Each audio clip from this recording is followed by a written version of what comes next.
guul fara badan baa la soo hooyey guusha waan idinku hambaleynaynaa waa wararka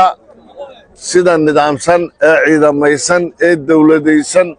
loogu hawlgalaya bay u baahan tahay meel kasta marka looga hawlgalayo waxay u baahan tahay nidaam iyo u baahan tahay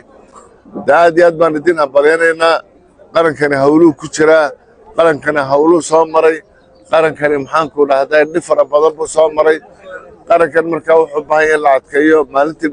dhawata guul fara badan baa la soo hooyey guusha waan idinku hambaleynaynaa waxaanaan u baahannahay markaa in nidaam la yeesho waxaynu u baahannahay qoladaa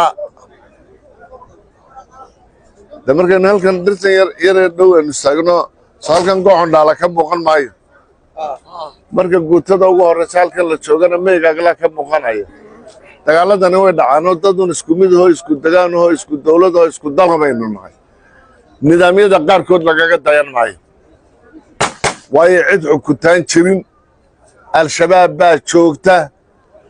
dad somalilan iyo dawladnimadeeda ka soo hor jeedaa jooga xoogag iyo dad cid kale ku shaqaysanaysaa jooga marka inaku dal degan oo nidaam leh oo dawlad labaynu ka mid nahay hawl wixii la qabanayo qaab dawladeed iyo qaab nidaamsan baa loo maraya idinkana marka waxaa loo baahanya inaad nidaam iyo disibiliin yeelataan ciidanku haddii maalinta dagaalka oo keliya dagaalamo oo aanu inta kale caqiibo lahayn oo nidaam lahayn ciidan naf lama noqdo maalin walbana guusha ma helo marka muuqaalkiinu way wanaagsan tihiin aragtidiinu way wanaagsan tahay waxaan ka qiyaas qaadanayaa dee berigaan shabad ahayn caynkaan ahayn baan ka qiyaas qaadanayaayoo raggan naqfaqo badanoo aniga qaasaal iyo qoladii buurtaa ka soo lugaysay baanu nahay lugta ku tagtay miriye ee lugta kaga timi ee ilaa iyo baaladhee tagtay dareenkan iyo shuqulkan iyo nidaamkan iyo nafaqadan waxaase annaka ma naga muuqanin dunin la soo sallaxay baad joogtaa waxaynu u baahnaa markaa in nidaam la yeesho oo aan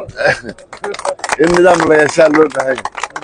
mararka qaarkood waxaa dhacda 2 iyo 3 iyo 4 iyo 5 iyo inta laysku raaco in falan la galo soo maaha waa la joojinaya haddii kale nidaamka oo dhan wuu xumaanaya dagaalan laysku ogeyn la qaadi maayo yaan aad laydin xadantayn dee markaa guul baan idin rajaynaynaa insha allah bismillaahi alkariim maalintii dhawato si fiican baa usoo gurmateen masaafo dheer baa soo qaadeen halkan marka la joogo balle cumar iyo meesha lahaydan dharkeen way kala fog yihiin xaaladii socotaa timaadeen aad iyo aad ha loo dadaalo